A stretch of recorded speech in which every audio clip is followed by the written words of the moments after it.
Bapak,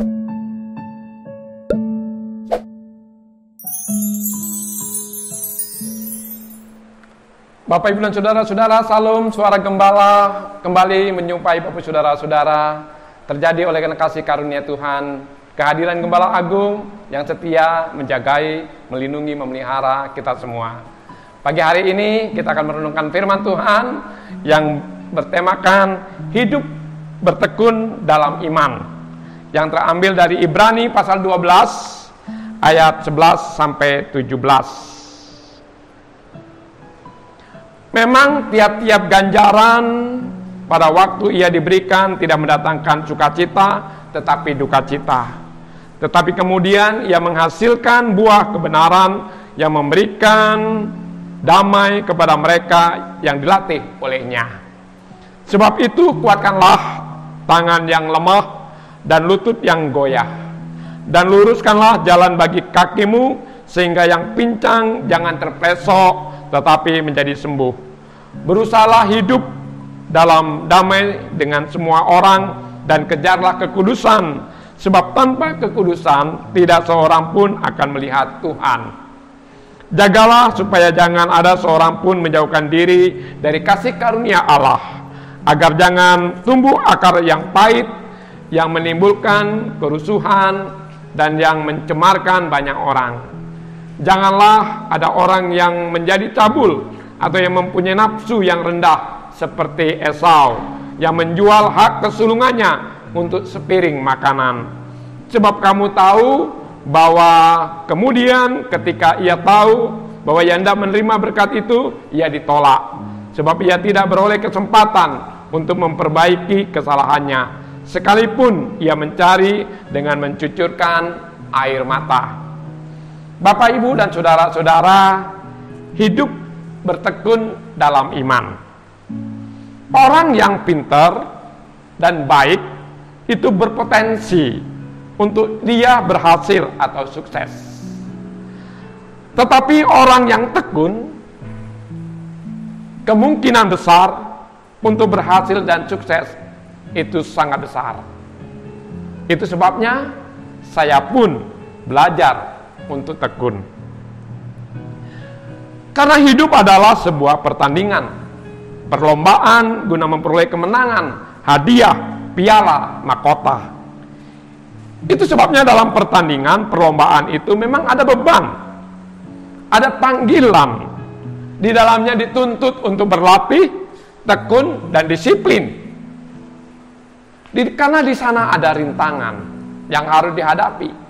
Tapi sebaliknya juga di sana ada penonton yang menyaksikannya. Itu sebabnya perlu sekali melakukan dengan mata yang tertuju kepada Yesus Kristus dalam hal pertandingan iman, dalam hal pekerjaan bagi kerajaannya. Fokus pada panggilan, fokus pada pelayanan, fokus pada kesaksian. Sama halnya pertandingan sepak bola, fokus pada pertandingan sepak bola, memasukkan bola ke gawang lawan, dan itu adalah sebuah kemenangan. Kalau demikian dalam kehidupan kita secara rohani, siapa itu Yesus? Yesus adalah memimpin hidup kita di dalam iman. Iman kepada kesempurnaan, mengabarkan kabar baik, kabar sukacita, damai sejahtera. Demikian juga yang Yesus lakukan, ia mengorbankan dirinya,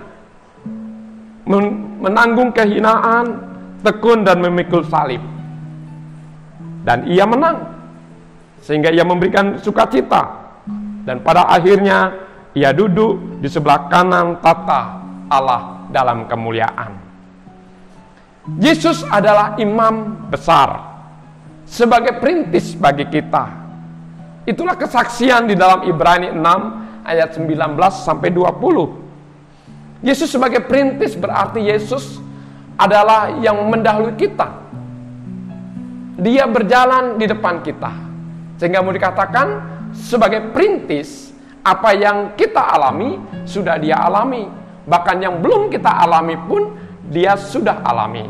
Sehingga kita bersyukur mempunyai imam besar yang bukan saja tahu, tapi juga yang dapat merasakan kelemahan, kesukaran, penderitaan, dan kesulitan-kesulitan yang kita hadapi. Itu sebabnya ingatlah Dia selalu tatkala Bapak Ibu, saudara-saudara mengalami berbagai-bagai kesukaran. Jangan kita menjadi lemah, apalagi putus asa. Ingatlah selalu akan Dia. Dia adalah pribadi yang sungguh penuh pengalaman dalam hal menghadapi pergumulan, dan Dia menang. Apakah sekarang Bapak saudara-saudara menghadapi pergumulan atau sedang bergumul tentang kesehatan kita, tentang keluarga kita, tentang hubungan dan relasi kita dengan sesama, atau tentang pekerjaan kita, atau tentang pelayanan kita? Jangan lemah dan jangan putus asa. Karena Yesus sendiri bergumul sampai mencucurkan darah. Bahkan dikatakan air matanya bagaikan darah yang bercucuran. Bahkan keringatnya pun seperti darah yang bercucuran. Ya, itu sebabnya firman Tuhan memanggil Bapak saudara-saudara untuk maju terus. Jangan lemah, jangan putus asa, dan biarlah kita akhirnya keluar sebagai pemenang jika kita bersama dengan Dia.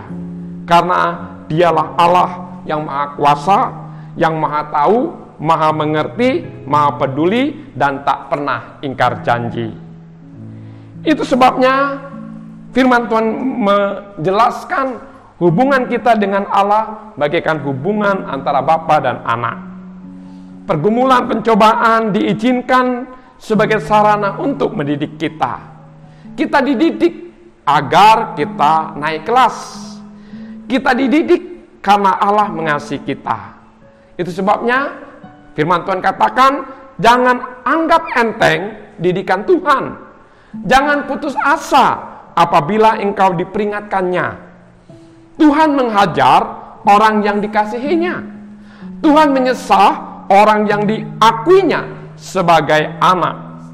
Bapa mendidik anak supaya anak menjadi taat dan hormat padanya. Sedangkan Yesus adalah Bapa segala roh yang mendidik umatnya, yang mendidik orang-orang percaya, agar orang-orang percaya semakin hari semakin mewujudkan kekudusannya, semakin hari semakin menikmati kemuliaannya, dan semakin hari semakin hidup dalam kesempurnaannya.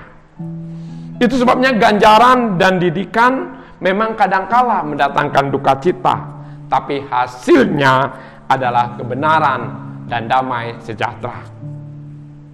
Itu sebabnya Bapak saudara-saudara, firman Tuhan hari ini katakan, kuatkanlah tangan yang lemah, kuatkanlah lutut yang goyah, luruskanlah jalanmu, yang pincang tidak terpecok, tetapi menjadi sembuh. Dan hal ini harus kita usahakan, harus kita rindukan, dan akhirnya kita juga mengharapkan hidup damai dengan semua orang, dan akhirnya kita pun dipanggil untuk mengejar kekudusan. Sebab apa? Sebab tanpa kekudusan tidak seorang pun akan melihat Tuhan. Dalam hal inilah firman Tuhan katakan, jagalah, jagalah, jangan menjauhkan diri dari kasih karunia Allah. Jangan menjual iman kita dengan semangkok bubur kacang merah seperti yang dilakukan oleh Esau. Karena Esau pada akhirnya tidak mendapatkan kesempatan untuk memperoleh dan mendapatkannya kembali, yaitu kasih karunia Allah. Itu sebabnya Bapak Ibu dan saudara-saudara, dalam segala kesukaran dan kesulitan yang Tuhan izinkan saat ini, mari kita terus memandang hal itu sebagai sarana Tuhan mendidik kita sebagai anak yang dikasihinya, dengan tujuan agar kita semakin hari semakin mengandalkan Dia, dan semakin mengenal Dia, dan semakin taat kepada Dia, dan semakin menghormati Dia, dan pada akhirnya kita tetap hidup di dalam kekudusan dan kesempurnaan. Sebab tanpa kekudusan tidak seorang pun dapat melihat Allah. Mari kita melihat setiap pergumulan dan kesukaran adalah batu lompatan kita untuk terus maju di dalam kasih karunia, anugerah Allah, dan kebaikan Allah. Karena Allah mengasihi umatnya. Mari kita berdoa. Bapa, terima kasih untuk firman-Mu hari ini. Tolonglah dan sertailah kami Tuhan. Jika pada saat ini kami sedang dididik, diajar, ajari kami juga mempunyai kerelaan hati untuk menerima dan untuk dapat melakukannya dengan baik dan benar, sehingga pada akhirnya kami juga menang, dan pada akhirnya kami juga dapat mengenal Engkau lebih dalam, mengenal kasih-Mu, kebaikan-Mu, kemurahan-Mu, dan kemuliaan-Mu. Dan pada akhirnya juga Tuhan, kami semakin bertumbuh di dalam pengenalan akan Engkau, dan hidup di dalam kekudusan, dan hidup dalam kesempurnaan, seperti yang Engkau rindukan. Terima kasih Tuhan, sertai dan pimpinlah kami sepanjang hari ini, dalam pekerjaan, pelayanan, aktivitas, dan karya kami. Tuhan memberikan kemudahan-kemudahan, kemenangan, keberhasilan, dan kesuksesan. Terpuji nama-Mu, di dalam nama Yesus, kami berdoa dan bersyukur. Kasih karunia Tuhan Yesus Kristus dan kasih sayang Allah Bapa serta persekutuan di dalam Roh Kudus menyertai dan memberkati hidupmu saat ini sampai selama-lamanya. Amin.